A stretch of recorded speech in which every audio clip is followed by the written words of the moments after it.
gentlemen, thank you again for joining us for another episode of Real Business Roundtable. So this makes this episode 3 now. Yep. And many to come. Yo, I think we should do like for the 100th episode or for like holidays and stuff. Halloween's coming up. Halloween's coming up in a couple months. I think we should dress up. Yeah, absolutely. I'm down. We should. Yeah, we definitely should do that. But I'll have a Jason mask on the whole we're just sitting there. whole episode. Yeah, or like just I don't know stuff, fun stuff for the 100th episode. Maybe yeah. we'll have do something for it. But like I always say, feels good to be here. Yeah, absolutely. Every week I look forward to this now. I'm like, oh yeah, it's exciting. Yeah, It's awesome.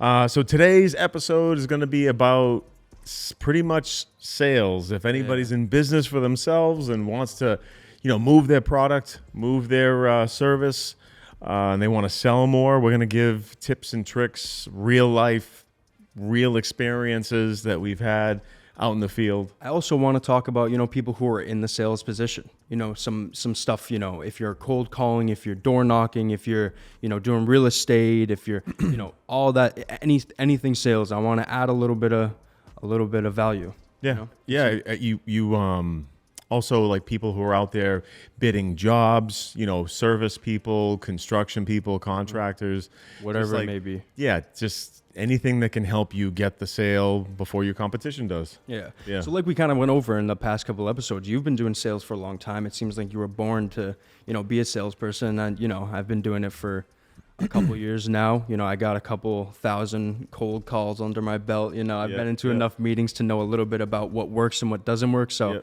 I'm excited to get into this. I wish I had, I was very fortunate to have you kind of, mentor me in a sense and help me, really, get better at sales and that sort of stuff. And I think we can add a lot of value to people who are listening today. Yeah. So everybody watching or people that are going to watch this video when it's published, if you're in sales or you're in business, at the end of the day, everybody has to sell. Everybody sells in life every day. When someone says, "Oh, I'm not in sales," it's like, yeah, actually you are. Whether you're a manager at a business and you need to convince your senior manager of making a decision or changing something, you need to sell them that idea. Yeah. So sales is kind of more of to me personally, sales is like very ingrained in my life. Oh yeah, it's an everyday thing, honestly. Yeah. So having these values and learning different things about sales, I mean, like you're kind of saying, it helps you, in everyday life. Yeah. Understanding, how people's, vibe and their demeanor and, how to talk to them and what things to look for and stuff like that. I mean, I know it's helped me more, in life as well as just, in, pitching to someone. It's about connecting with people and just being real, like just be real with people, talk to people, connect with them. Oh yeah. Don't bullshit. Cause like sometimes salespeople have this like reputation of embellishing or stretching the truth. And you want to kind of break down those prejudices against salespeople and try to be as genuine, as helpful, as educational as possible, where you just build enough certainty in someone's mind where they're like, you know what, I want to work with you. Building trust. One thing I've noticed that, when I started doing sales, when I started doing door-to-door, walking into business, cold calls, all this stuff, I was acting as what I thought a salesperson should look like. But I've grown to be more personable. You're talking to people. You want to just be cool. Talk slow. You want to. You're like I said. You're talking to a person. You're not talking to a robot. Yeah. So my personal approach is maybe not for everybody, but I'm more of like a. People are probably gonna laugh. I'm more of like a soul whisperer. I know what you mean. I don't know. I was like gifted or something like that, but I literally can connect. I feel like I can connect with some of our clients, even on a deep, very soul level, where it's like I can. And sometimes I walk away from people and I don't want to work with them because when I try to do that, I go, I get a bad feeling about them. I don't want to work with them. I don't think they'll be a fit. Yeah.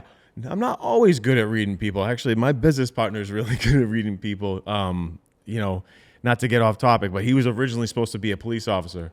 So he's got that cop mind. Yeah. So he's like really in there. Yeah, reading I'm in there to an extent, but I can tell if somebody's genuine or what's going on and stuff like that. I felt like ever since, just growing up, I've always noticed that I pay attention to people's demeanors and, what kind of, rather than what they're saying, I pay attention to how they're acting. And I've always been subconsciously doing that. Yeah. And it's helped me a lot. So sales isn't always about selling the product, selling the service. You want to connect and feel that customer out to see if they're a fit. That is very important to know who you're dealing with. It's also good to, build a relationship with those people. Know who you're calling. That's one thing that someone told me one day that helped me become way more successful over the phone, especially cold calling. Knowing who you're calling. When you know their background, the businesses they own, it just, anything you can really find out about them. It's very important to know and do your research behind someone you're calling. And building a relationship as well. Building a relationship with someone is extremely important. And, it automatically kind of, promotes trust. And I think that's also huge. Yeah. So back on the trust thing, I'm a big karma guy. So I try to do always the right thing. I try to, of course. That's a big thing to me. Contract or no contract, I don't give a crap. I always want to do the right thing because I feel like if I don't do the right thing, it's going to come back on me. It just makes my stomach turn because especially in like the consulting world, you get a lot of people that, are not doing the best things. You get some bad actors and, behind the scenes, they're just maybe not doing the best thing for the client. Like when I work with a client, I will freaking do whatever I need to do, whether it's a Saturday, me personally, I don't care if it's a Sunday, I will do what I need to do to make sure that the client is taken care of. But like when I'm speaking to someone in a sales situation, I always make sure they know the dynamic of the type of relationship it will be. Yeah. So in when you're trying to sell somebody on your service or your product, highlight the things that might make you different right then and there. Yeah. So when they're kind of thinking like, maybe should I go with you, and say, hey, listen, it's not going to be, close the deal and I'm gone. I'm going to be here. I'm going to be available for anything that you need to make sure that this journey is successful. Yeah. No, I think, sounding different is, it's a blanket statement, but it's very important, especially in the early stages of the relationship. Right to the bat, right off the bat, when you're cold calling them, the first 10 seconds, the first impression is so important when you're talking to someone. If you go in sounding like a sales robot, their self-defense mechanism, comes out and they're going to hang up on you right away. You could say, oh, I'm calling you because you won a ton of money or whatever. If you sound like that, they're going to hang up, even if it's real. Yeah. I always try to, since the beginning, I've learned to, help, make myself sound a little bit more, it's confident, I guess, and more personable, and, slow down my words and, just talk to them, like ask them for a favor. That's something that's helped me out a lot, especially in the first call, getting past the gatekeeper too. Yeah. So asking for help is a trick that I used to use back in the day when I was doing a lot of biz dev work, is when we would get the gatekeeper on the phone and, everybody should be paying very close attention to what I'm about to say. When you call a gatekeeper and you keep getting told the person's in a meeting, or, hey, contact our vendor line, or vendor email, or procurement, or whatever, it's BS to shoo you away.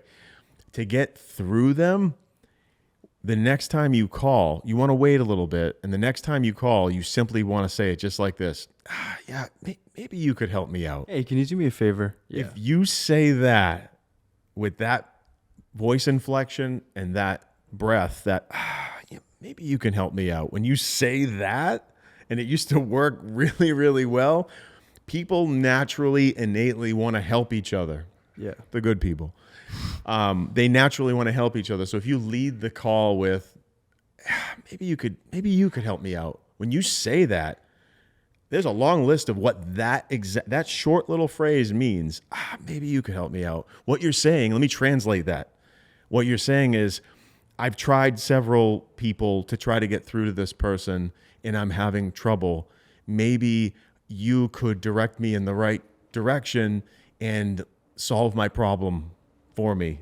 So when you say it like that, it resonates with that person differently than you saying, and I don't recommend saying it this way. Hi, my name's John Smith, and I'm actually looking for, Brian McConnelly or whatever. Like So you don't want to sound like a typical, your typical salesperson, because they're just going to tune you out and say, see you later. Don't be afraid to sound a little bit different. It's a good thing. Yeah. Yeah. I did a big campaign for energy management software, and I would get facilities managers on the phone, and I would just go like, I swear to God, they would go, hey, hi, who's this? Hey, I'm not sure if I'm saving 5 to 10% on the energy costs in your building would make sense to you, would it? Just to get an answer right away. They would say hello, and I would simply just go, hey, I'm not sure if saving 5 to 10% in your energy costs would make sense, would it? Yeah, rather than being like, hey, my name's Andy, and I'm with... And they'd go, what do you mean? Tell me more. Yeah. Bang. Yeah. We went in the pain point right away. Yeah, and the software was great. It was just like getting through to these facilities managers was a challenge for the company, and that was my very short pitch going in and breaking the ice and letting them want to talk more. That's also a big thing when you're trying to, how I mentioned before, do your research, find out about the business, find out about the person. Gatekeepers normally know a lot about the business and a lot about the person because they work for them. So sometimes I'll use that, and I'll, instead of trying to get past them, I'll stay for a little while. I'll have a conversation with them. Maybe I'll have that conversation with them, call a couple of days later, and then try to get to that person because now they know me. We had a conversation. We had a good conversation. Yeah. So you can ask like, oh, how long has your business been around? What kind of, in certain situations, if you're selling marketing, what kind of marketing do you guys do? Do you run the office? Are you there normally? Have a genuine conversation with that person, and you're going to gain their trust. And you know what that means? Yeah. When someone who works for the guy you're trying to get in touch with has your trust, they're more likely to gain that from them. Mm-hmm. You know what I mean? Mm-hmm. So I think that's very valuable. Yeah, and also in the sales situation, you always want to maintain mutual respect, and sometimes you might run into someone that is very dismissive and borderline or just straight up disrespectful. And in that situation, you don't even want that. I don't tolerate that at all. You don't want it. You don't want it. You're going to be working with that person. Yeah, I walk away. I might try to like crack a little joke, just to kind of see if they're having a bad day. But if they're a straight up douche, I don't want to work with them at all. I don't care. Like no. Yeah. Not, yeah. I know what and you've seen me do that before. No, I'm like, nope. I know. Dude, I'm not working with it. Yeah. No, it's happened a couple times. And honestly, I think we dodged a bullet in some situations. Yeah. You know what I mean? I gotta have a good feeling. I gotta whisper with their soul. Yeah, it's not all about, you trying to sell to everyone. I think you kind of said this before. Yeah. You're also vetting the person as well, making sure that they're a good 100%. fit for what you're selling. If they're not, like I said in the, in the situation where you're selling marketing or consulting or, anything with growth mindset, if they don't want to grow and they're veering towards not really caring. Yeah. And what's you don't want to work with someone who's going to be like, oh, well, this costs that. It's just what I do to the people, and I refer to them as fat and happy. This has no reference to weight. I call them fat and happy. These are the people who either come from money, they're whatever, they have a basically they're friggin' rich already and they own a business. And you're talking to them about their growth strategy. What I do immediately is, rather than talking about growing, I talk about just improving the essentials. Mm-hmm. Oh, hey, your website's looking real tired. Yeah. Oh, your website's not up to date when it comes to certain, technology and site speed and things like that, which is a big problem. So I'll go right to the elements that they should be looking at just to follow best practices. Yeah. But then most of the businesses that we'll provide consulting to, most of them have the drive to want to do better. Yeah. Well, that's because we make sure that they want to grow. Yeah, we have to vet that. Yeah, but the fat and happy people who are already doing really well, and don't really care. They've been doing really well for the past 10, 20 years. You can tell by their face. They do this face. They just go. They do a slow blink and a head. You'd have to zoom in on that. Yeah. They do a slow. Someone who's fucking rich. I've seen this before. They just go. You're like, okay, now we can talk about growing your business, 30% a year, 40% a year. What's your average ticket? Da, da, da, da, da. What's your 3-year goal? Where would you like to be? Yeah. And they're like, well, and I'm like, would you like to hit 5, 10 million? And they're like, there's no interest. Most hungry business owners that I talk to, they're like, yeah, let's do it. Let's go. Oh my God. Yeah, I would love to hit 5 million, 7 million, 10 million. They give me those numbers. That's exciting. It's not like the fat and happy prospects they're not saying, hey, I'm rich. You can just tell, like they're already set. They don't need sales. They could just go off on an island and live for 100 years off what they have. You brought up a good point, though. You touched on a good topic. What I've noticed working with you for the past couple of years is you're really good at reading body language. Yeah. You catch things. Yeah. I want to get into that because that's a very important thing that people may, I didn't really know too much about reading body language. I did, and I could tell, but sometimes you catch things and I'm like, what? And then it comes true and I'm like, goddamn, Yeah. So I was forced to study body language back in, I think it was 2005, 2006. We were forced to study body language, and we were going out in the field and meeting with business owners all the time. I was 25 years old, and you would learn little cues. They would teach you about having a relaxed posture to help your prospect feel relaxed. But some of the key ones here's the thing. All salespeople, we like to talk. There's a lot of talking going on, and there's a such thing as too much talking, right? You got to listen too. I'm going to get into that. Yeah, there's such thing as too much talking. So you got to know when to shut up. Because if the prospect does this, hopefully everybody sees me here. If they're rubbing rubbing their neck and they go, or if they do the neck turn and they go like that, like they're in pain, most of the time, unless they slept wrong, they're subtly thinking, shut the F up. There's other things too, though. Oh. Like if they're looking at the clock, if they're checking their phone, if they're like looking at their computer once in a while, they're just looking around and they're not focused on you. That's why eye contact's very important. When when they're losing that, you can tell, okay. If you're losing their focus, you need to switch it up and talk about something to grasp their attention quickly, or you're going to lose them. Another big one is, are they leaning forward or are they leaning back? Mm-hmm. If they're leaning forward, that typically means they're aggressively consuming information. They're intrigued. They're really, really into what you're talking about.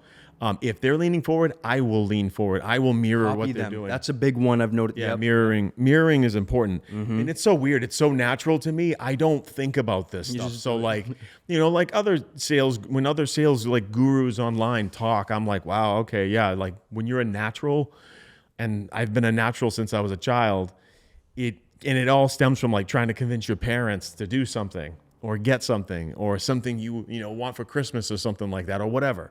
Like you get, oh, hey, I really want this. You have to kind of sell them. Like I said, sales is all part of life. Mm-hmm.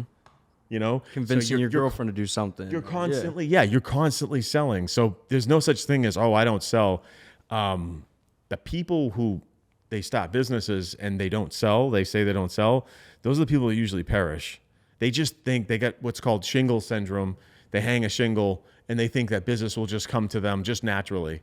They're running their business on fate. Oh, I hope somebody comes. Word of mouth, Yeah, I hope somebody gives me that order.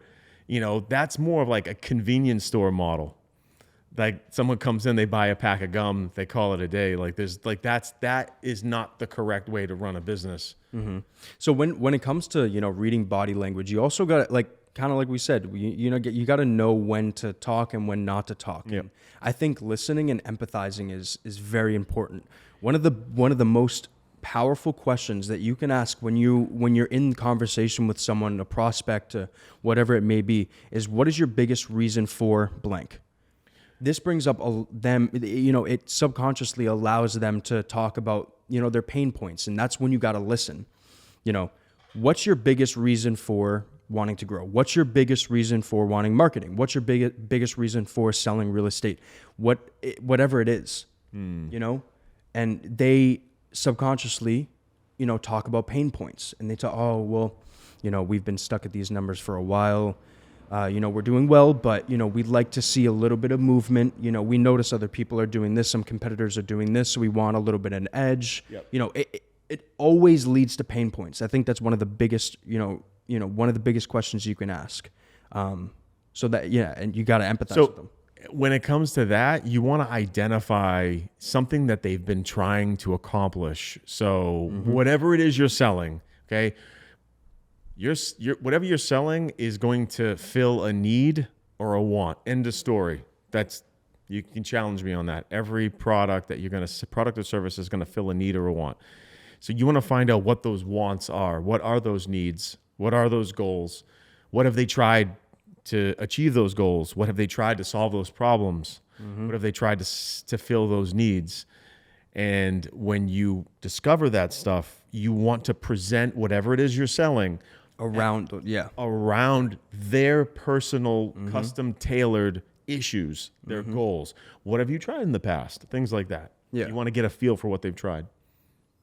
Yeah, sometimes you'll notice even during these conversations, they'll literally tell, like you're saying, they'll literally tell you how you should pitch them. Yes. Like they'll actually say like, hey, a pain points or something that they need help with, and then you work your pitch around that pain point. And if you're charismatic, you're good with your words, then that shouldn't be too hard to do.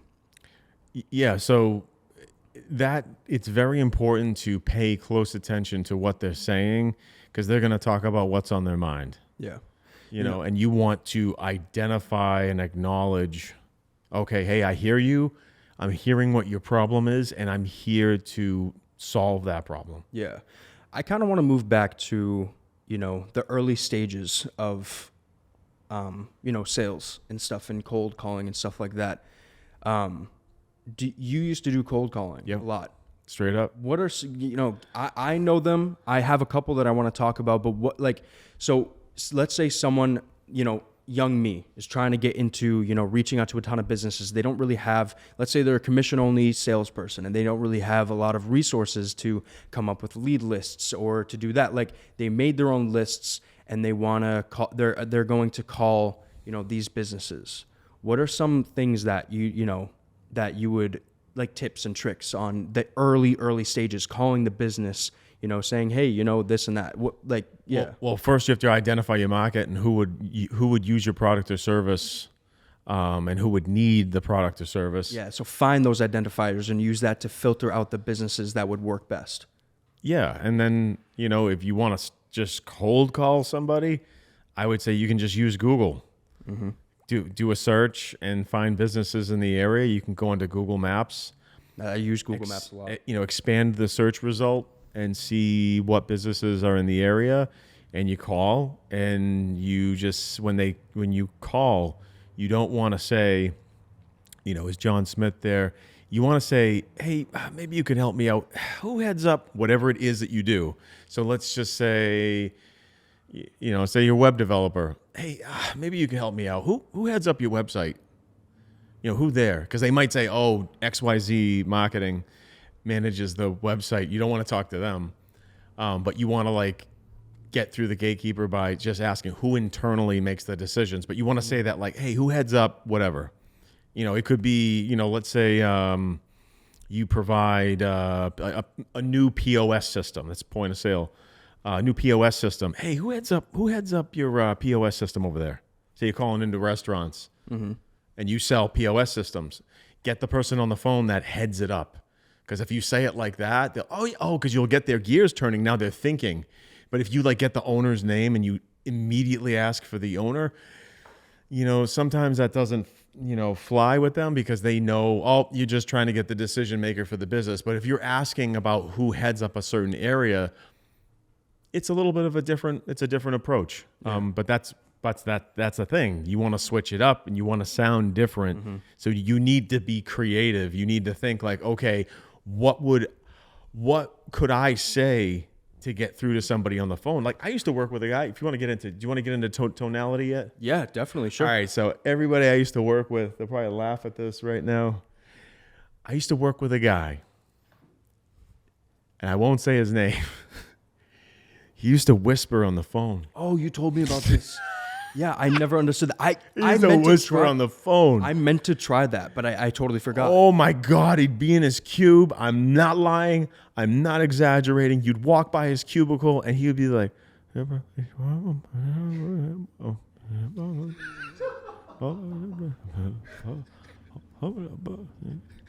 all right. Hey, Monday at 5. All right, sir. I'll talk to you later. Click. We'd all be like, Yo, what the fuck? why? How did you get that meeting? You weren't even speaking. And he's just talking soft. Here was his strategy. Yeah. When you speak low, it makes people's ears and just naturally as humans lean forward and have to stress to listen. Yeah. So they're not thinking about, do I want to do this or not? They're thinking about, holy shit, I got to hear this guy. I'm really listening. They're focusing on their ears just opening. Funny. This guy was one of the top reps in the company. The company I used to work at, there was like 200 reps. He had to be in the top 20. He was a beast. Yeah. He was a beast. He's like literally just wrote his own paychecks. He was And like every single call. one of the best. Yeah, he was one of the best guys there. And straight up, all right, Monday at 10 o'clock. You got it, sir. I'll talk to you later. The ending always had more volume to it. It was That's really funny. he was doing lead gen. Hey, it's a way to make yourself different. I mean, his reasoning behind it, I mean, makes a lot of sense. You know, it's crazy. I think when I can't hear something, I put it on speaker. I'm like, Yeah. I'm trying to hear, and then I pay attention, and I'm like, it switches it up. yeah, It that's switches it interesting. up. I want to try that. That's You funny. just gotta talk a little bit lower. Just drop it down. See, it's yeah. Because if you sound, there was this other guy I worked with. He used to speak very. I'll never forget. He was calling for a networking company that does the switches for IT, and I'll never forget. I was getting trained on the product, and I was sitting next to him, and he would call these like high level CTOs at some of the biggest companies in the world, and he would get like the director of technology on the phone. He'd be like, oh yeah, hey. This, we wanted to show you the new lineup. It's just sexy as hell. It's seamless. Guys got to see this stuff. That's how we used to talk. Like all like breathy. It wasn't low, but it was like sensual. Yeah. Yeah, sexy and seamless. Like it was sexy and seamless. I used to just observe different selling styles. Then I worked with another guy. He was real, like we were calling into Massachusetts. He had a heavy New England accent. It was thick. Mm-hmm. It made mine look like nothing. And he was like, "Oh yeah, guy." Yeah. And he's just like shooting the shit with people, but people resonated with it. They're like, this guy doesn't sound like a sales guy. Yeah. You can't sound like a sales guy. He's like, "Oh yeah, buddy." Just like stuff like that. Yeah. Like totally. But I'm not, no bullshit. I think he was the number one rep in the company out of 200. He has his own company now. It's funny. He ventured out and started his own thing. But yeah. When I'm calling people, I try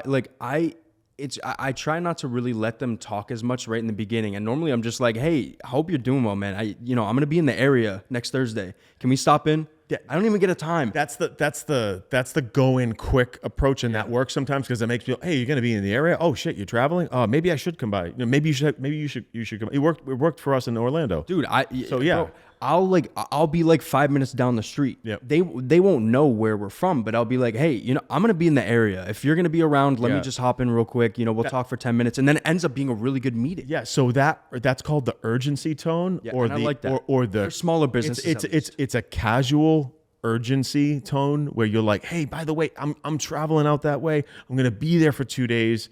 Not sure if you could squeeze me in. That's another thing is like that. The tonality is very important. There's different things. You got the whispering, you got the, hey, I'm your buddy tonality, which is, and again, you want to be genuine. You want to be yourself. These people that I'm referencing, they're being themselves. I don't whisper.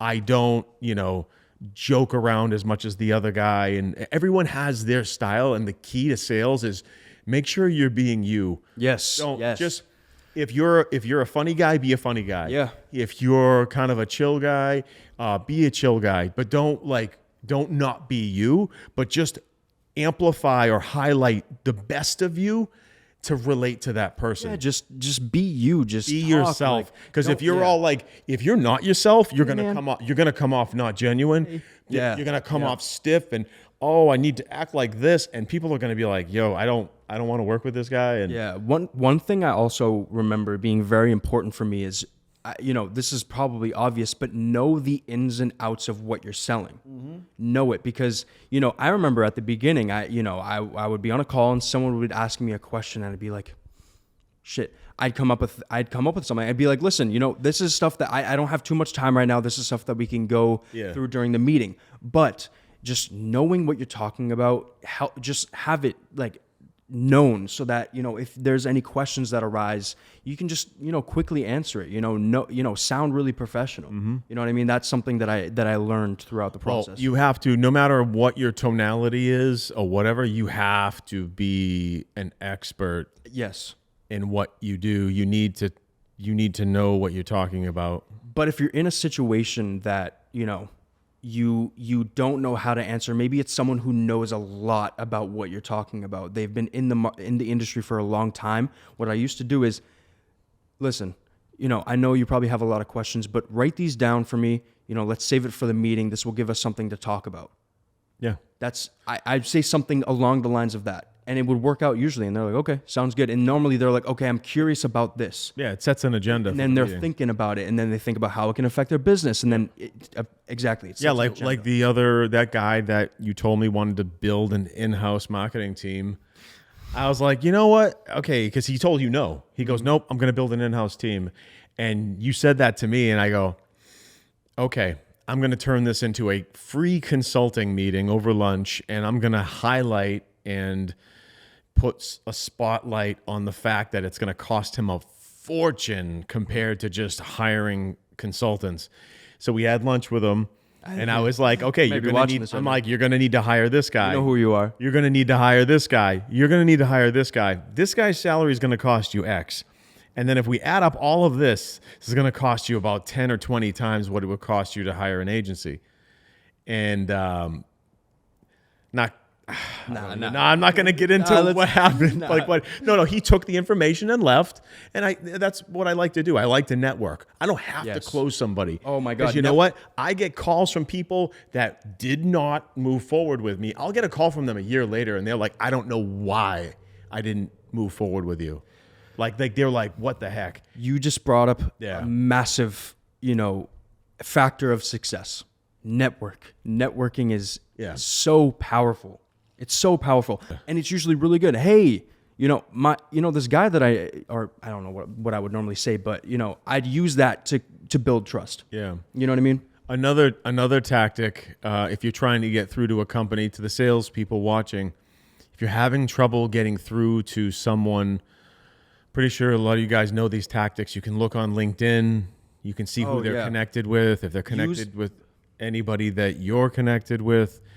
You can also call, here's a really cool trick. You can call the sales department of that company, pick their brain, ask them some questions, because typically they'll be more open to sharing information. Mm-hmm. And then when you try to call the main target back, you can say, oh yeah, I talked to John Smith over in sales, and he was mentioning that you kind of head this area up. So now instantly you're lowering the defense barrier. Mutual name.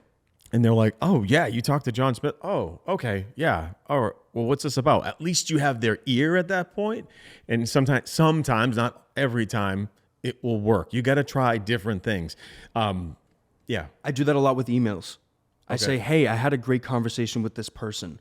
They told me to reach out to you directly. Yeah. And then, if they don't answer, I'll call them. But, yeah, no, having a mutual name is very important. Utilize your social platforms. I use LinkedIn all the time for this sort of thing. Yeah. I use it all the time. You got to utilize that stuff because, think about it. If you, let's say I'm trying to reach out to someone and I connect with them and then they see that I liked something and now I'm in their feed because naturally when you connect with someone on LinkedIn, they're following you. Yeah. So now they're seeing my name in different places. Maybe I'll message them on there. Hey, man. A couple days later, I'll message, hey, thanks for connecting. Yeah. I'd love to have you in my network. Let's talk about the powerful cold calling transition to get a meeting. I'm going to tell you a little secret. The magical words are, how about this?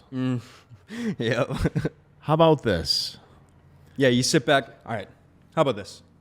When you say how about this or how about this, if you're trying, let's say you're calling a prospect, you get them on the phone, you're trying to book a face-to-face meeting, or you're booking a meeting for one of your account execs, and you're just strictly doing biz dev work, this will help you insanely. When you have them on the phone, and let's say they're a real busy person, they're looking at their calendar, and they're going, and you say it like this. John Smith has been trying to get in touch with you for some time. Hoping to get something on the calendar for this week or next. How do you look on the 3rd or 4th? Anytime you can squeeze in there and you see them looking, you hear them looking, and they're like, and if they go, Before they're able to say anything. right when they say, and that means that sound means I don't have time, you quickly go, how about this? How about we pencil it in for Thursday the following week, and I'll call you back to confirm. That end piece, call you back to confirm, that can make it not so sturdy or solid. You can just say, I prefer to say, hey, how about Thursday next week at 10? Sound fair? And they'll be like, oh, okay. But when you say squeeze me in, they're mentally thinking, you're guiding them through that process as they're looking in their calendar. See like a 30-minute window you can squeeze me in there, maybe like Monday, Tuesday around 10 o'clock or... And then they're looking, and you almost got them. You got to say, if you hear, you go, how about this? Throw out another date. If they do it again, repeat. So when you say, how about this? It trips them up, and they immediately listen because it's a new topic. Yeah. How about this next Thursday? Oh, hey, deal. Let's do it. Bang. You get it scheduled. Those are for the biz dev guys scheduling meetings. Or if you're locking up a deal and someone's kind of on the term or the price point, and they're like, and you're like, hey, how about this? How about we have a review point at the middle of the contract term? We'll see how things are going, right in the middle versus the full term. Is that fair? Does that sound fair? Would that make sense for you? And then usually they can see that you're reasonable and they'll move forward. Yeah. When you're selling, you always want to break down the barriers. Yeah. So here's your product or service, okay? Here's the customer. You want to break down all the objections, the reasons why they would not want to buy the product or service. You want to make it easy for them to do it. Like there are some people out there that ask for exorbitant amounts of money up front. Things that goes all around your business model, making it easy. Yeah, we want to make it easy for customers. So things like if you're a contractor or something like that, offer financing. Offer financing. You should anyway. Make it easy for them. If you make the purchase easy and the least amount stressful, you're gonna probably get the sale. Versus the other guy that's like, yeah, I need to get paid up front right now for the whole thing. It might be. There's different industries, there's different products, there's exceptions. Like if you're selling a, $30,000 roof, of course, like not a lot of people have that cash lying around. Yeah. Financing makes sense. Yeah. But if it's like, if it's a storage service or something like that, of course you got to pay for it. Yeah. Right then and there. But we're talking about a smaller amount of money. Yeah, but those keywords that you were talking about, how does this sound? Or like stuff like that. How about this? How about this? Or is that? Yeah. No, those are very powerful because you can also say the other one is, let's do this. Yeah. That will throw them off because if they're like, you can say, let's do this. Or like, don't you think? Like just stuff like that. Like those words are very powerful when you're talking to someone. Yeah. Or if someone's kind of on the fence on the price of the term, you say, well, brass tacks, what would work for you? How does this sound? Yeah, come down to earth for a second. How does this sound? Like what would work for you? Let's break that. Yeah. It's always key. Now, if someone doesn't tell you what would work for them, they're likely full of shit. You need to just move on because like they're not trying to negotiate a deal. They're not trying to make something happen. Like if somebody's budget is X amount of dollars a month, they know, most business owners know what they can afford, to grow their business or to buy a product or service or whatever. They know in their mind. Like I have my personal threshold of what I will pay for a software. Yeah. I know in my mind.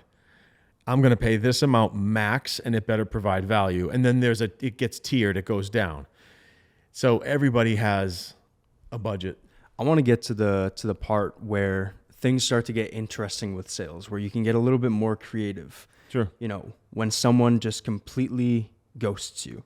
Oh, This is a nightmare in sales, in any sales. But I've heard so many different ways on, you know, getting their attention, and it's some of it seems crazy, but some of it works, and you can get really creative. I've heard stories like people getting like one of those burner phones, and you know they'll put it in a box, and they'll send the box over to. This is kind of unconventional, but they will send the box over to, you know, this person's office, and they'll direct it to that person. So it ends up on their desk or in their office or wherever. Mm-hmm. And then you call the phone, and you make sure that they have to sign, you know, when they get it. So you get notified when it's delivered, and you call the phone. They haven't even opened the box yet. They're thinking, what is this? This is weird, right? It'll make your mind go crazy. The phone's ringing, and they open up the box, and they see this burner phone. And they open it up, and you go, hey man, it's been a while since I've heard from you. Like something like that. I've heard some crazy shit like that. Me personally, I would be scared shitless to do that. I would just feel like, I don't know, just the thirst level on that is too high for me. Everybody's different. If you want to do that, then it's creative. It's different. Just me personally. Yeah. Not my. Remember I said, remember I said, be you. That's not me. That's not my style. But it's interesting. But what I'm saying, that's the thing though. But in some situations, like honestly, they're opening up the box and they see it's like what that's crazy. Or you know, one other thing that I heard that people are starting to do this. Actually, was on Instagram or some social platform recently, and they posted an advertisement about the product that they sell, and it's essentially like an iPad, and you can put a video on that iPad, and only runs that. It's not an iPad, but it's something similar. And so, you know, the same thing. You get the video on, you know, on the hardware, whatever it is, and then you send it out to them. And when they open up the box, it's just playing a video of you. And you're like, hey, you know, haven't heard from you in a while. Would love to reconnect. But I mean, you know, corporate gifts, you know, stuff like that. But that's something that, you know, I still haven't fully figured out. I mean, usually in some situations, depending on how long it's gone, you know, how long I've talked to them, I just leave it alone. You know, I forget about it. And then maybe next year I'll call them and be like, hey man, wanted to reconnect. How were things last year? How are things going this year? Yep. Stuff like that. Mm-hmm. Man, most of the time when you follow up with them, then a year later, they're in the same place. Mm-hmm. They're in the same place. And just, it takes a few follow-ups sometimes. Sometimes you'll meet with somebody and they're gung-ho about buying.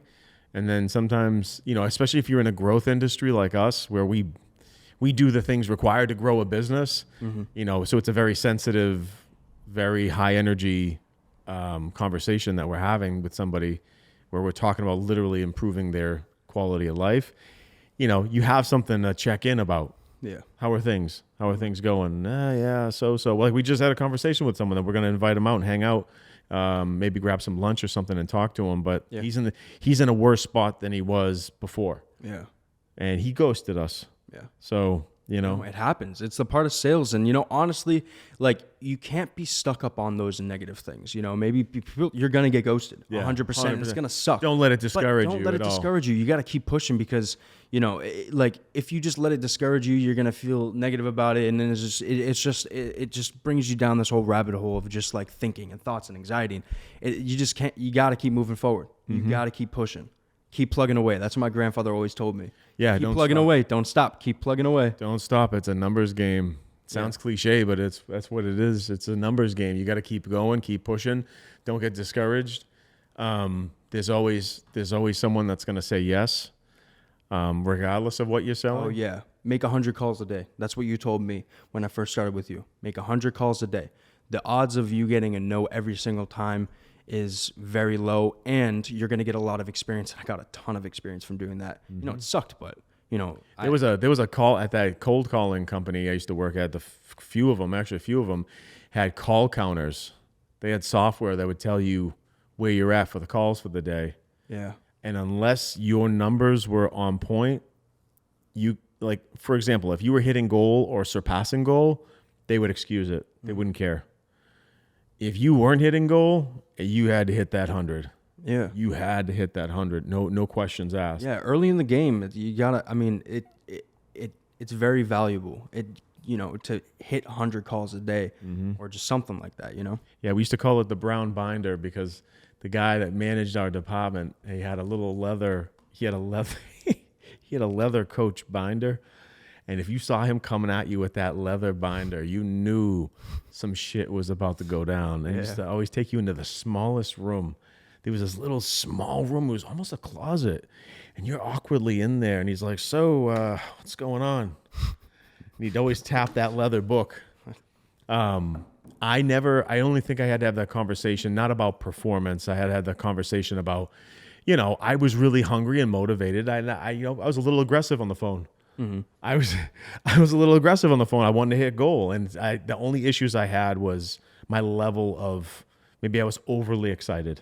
He'd say, hey, you got to chill out a little bit. Like, it's funny because, I'm not saying it's a bad thing, but you still have that sometimes in meetings. And that's why I think it's really good when both of us are in a meeting. It's kind of like, it's not good cop, bad cop, but it's kind of like, we bounce off each other and I kind of calm it down. And I'm like more like relaxed. My nickname at the old sales company as I work at, my old nickname was Submit.